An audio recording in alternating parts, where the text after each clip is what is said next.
You just brought up a great point about the elbows. In the last year, we saw this 12-6 become legalized. Yes. And you gave us an interesting story I remember seeing on why it originally became illegal. Do you want to kind of touch upon that?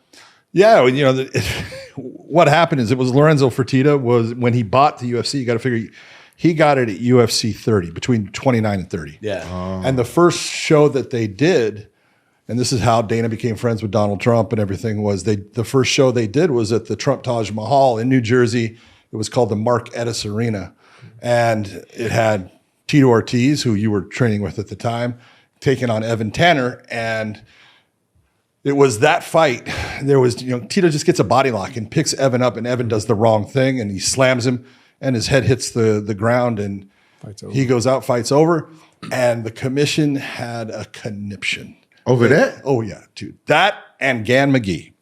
I'll get to that with it, but they were like, oh, my God, you can't have someone, with the head. And I go, this is part of the sport. That was a legal thing that he did. And they go, we need to come up. And so Lorenzo said, well, let's come up with rules. We'll come back here. So they set it up for April. We go and we travel to New Jersey, and that's where we came up with the unified rules of MMA. But it really came down to, there was, I knew because of that fight, I knew that they were going to go after slams, picking people up, suplexes, things like that.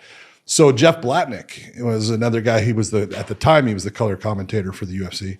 And we went and I took all the tapes that I could from the 1996 and the 2000 Olympics of judo throws, Greco-Roman wrestling, freestyle wrestling, of people landing on their head in the Olympics. Mm-hmm. And God bless Alexander Karelian for, the gut wrenches that he would do, and he would just smash people. And it was like, when the whole meeting's going, and then all of a sudden we get to, people landing on their heads. That's when, we had a DVD at the time, because that's what it was. We put it together, put it in, and show them, look, this is the Olympics.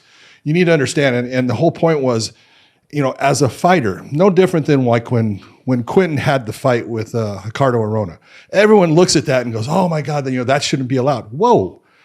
Ricardo Arona is in the process of trying to submit Rampage at that moment, and he is the person in control. Yes, as soon as he's getting elevated, that control is starting to go away from him, but he can let go.